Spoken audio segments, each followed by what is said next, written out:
महाभारत के युद्ध को बीते कई वर्ष हो चुके थे। हस्तिनापुर में युधिष्ठिर का शासन था और राज्य में शांति और समृद्धि थी। लेकिन एक दिन एक साधु दरबार में आया और बोला, महाराज, मैंने एक भयावह सपना देखा है। कुरुक्षेत्र में मरे एक योद्धा की आत्मा अभी भी भटक रही है। वह पुनर्जन्म लेकर प्रतिशोध लेना चाहता है। दरबार में सन्नाटा छा गया। भीम ने हंसते हुए कहा, यह सब कोरी कल्पना है। मरे हुए लौटकर नहीं आते। लेकिन कृष्ण की आंखों में चिंतन की लकीरें उभर आईं। उन्होंने कहा, हर कथा में सत्य का अंश होता है। हमें सच का पता लगाना होगा। कृष्ण, अर्जुन और भीम कुरुक्षेत्र पहुंचे।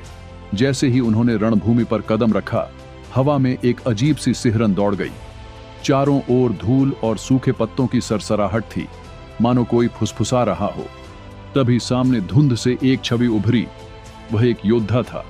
उसकी आंखें अग्नि समान दहक रही थीं। उसने गर्जना की, अर्जुन, तुमने छल से मुझे मारा। मेरा प्रतिशोध अभी अधूरा है। अर्जुन चौंक गए। कौन हो तुम? तुम्हारी वाणी परिचित लगती है। मैं कर्ण हूं, लेकिन इस बार मैं तुम्हारे समान शक्तिशाली हूं, क्योंकि मैं मृत्यु से भी जीत कर आया हूं। कर्ण की आत्मा ने आकाश में आकार लिया और उसका शरीर एक नवयुवक में समा गया, जो कुरुक्षेत्र के पास के गांव में जन्मा था। वह युवक बचपन से ही असीम शक्ति और धनुर्विद्या में निपुण था, लेकिन उसे यह ज्ञान नहीं था कि उसमें कर्ण की आत्मा वास कर रही है।